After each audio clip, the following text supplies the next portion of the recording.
Dans cette expérience, on va de nouveau faire réagir du calcaire. Ici, j'ai choisi du carbonate de calcium avec un acide, l'acide contenu dans du vinaigre. Nous savons, car nous avons déjà fait l'expérience, que la réaction entre du calcaire et un acide va produire une effervescence, c'est-à-dire former un gaz. Ce gaz, aujourd'hui, on va tenter de le prélever à l'aide d'un ballon de baudruche et d'une seringue de prélèvement. Ensuite, nous allons le tester en faisant rentrer en contact le gaz que l'on aura prélevé dans la seringue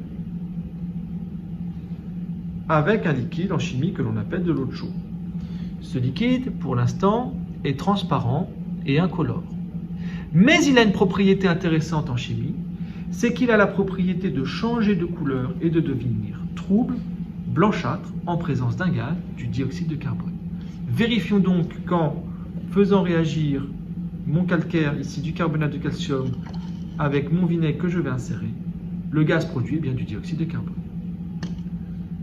Je fais réagir mon vinaigre avec mon carbonate de calcium. J'observe instantanément la formation d'un gaz. Ce gaz, je vais venir le récupérer dans mon ballon. On voit que le ballon se gonfle progressivement, c'est-à-dire que le gaz produit par la réaction chimique entre mon carbonate de calcium et mon vinaigre vient remplir mon ballon. Je vais maintenant prélever le gaz contenu dans mon ballon à l'aide de ma seringue de prélèvement que je vide au préalable. Ce gaz, une fois prélevé, je vais venir l'injecter dans le tube à essai contenant mon eau de chaux et observer si l'eau de chaux se trouve ou pas.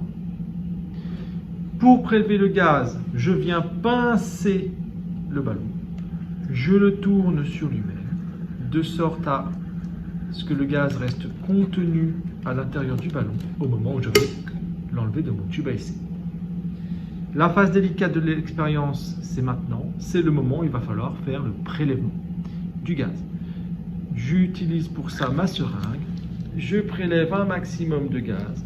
Ce gaz, je viens l'injecter dans le tube à essai contenant de l'eau de chaux que je bouge très rapidement avec mon pouce et je mélange plusieurs fois.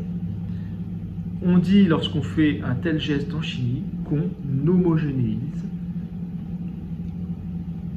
Je fais donc une homogénéisation. Et maintenant j'observe mon eau de chaux qui était au début de l'expérience transparente et incolore est maintenant devenue trouble et blanchâtre.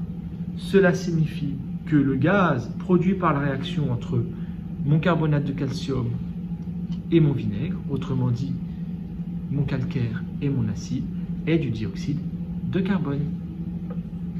C'est maintenant à toi de réaliser cette expérience dans les respects des consignes de sécurité. À toi de jouer.